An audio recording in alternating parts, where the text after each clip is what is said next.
Welcome to Yankee Stadium.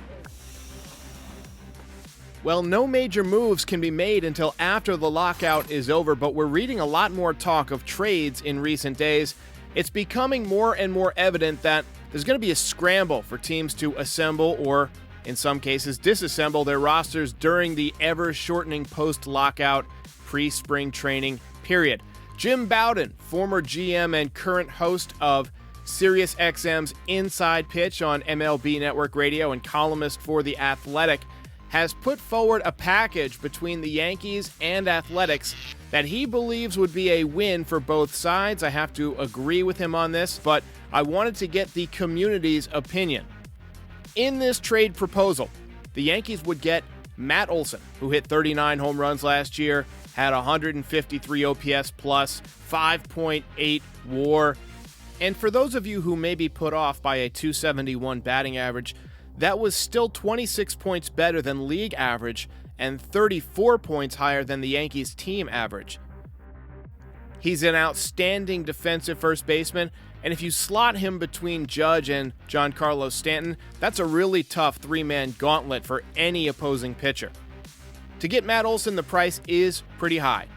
Number 3 overall prospect, Oswald Peraza, who had a breakout season in the minors last season and could realistically make it to the major leagues this year.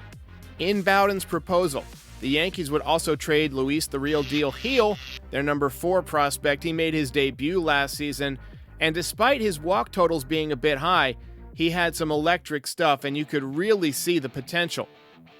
The Yankees would include also either Randy Vasquez, their number 20 prospect, or Beck Way, their number 22 overall prospect. I go back and forth on this deal. Obviously, Oswald Peraza is a tough player to trade. He's extremely talented. Shortstop is a position of need at the big league level, and he's not that far away. He made his debut in AAA late last season. But the Yankees' number 1 overall prospect, Anthony Volpe, will start the year at shortstop for the AA Somerset Patriots, and he realistically could be in the major leagues in under 2 years. The Yankees' pitching in the rotation is a bit thin after Garrett Cole, so trading a good young arm like Luis Heel obviously stings, but you'd still be able to sign Carlos Rodon to fill out your rotation if you wanted to. Not to mention, the Yankees still have Luis Medina, who has 100 miles per hour of the easiest gas you've ever seen and a filthy curveball, and he's inching closer to the big leagues each year. As for Randy Vasquez or Beck Way, look, I'm not going to let a number 20 or number 22 prospect stop me from adding 5.8 WAR to my roster. If I were Brian Cashman and this deal was legitimately on the table, which it may or may not be, I'd probably make the trade. At the end of the day, the offense was a problem, and Matt Olson would make a huge difference. Let me know in the comments how you feel about a potential trade.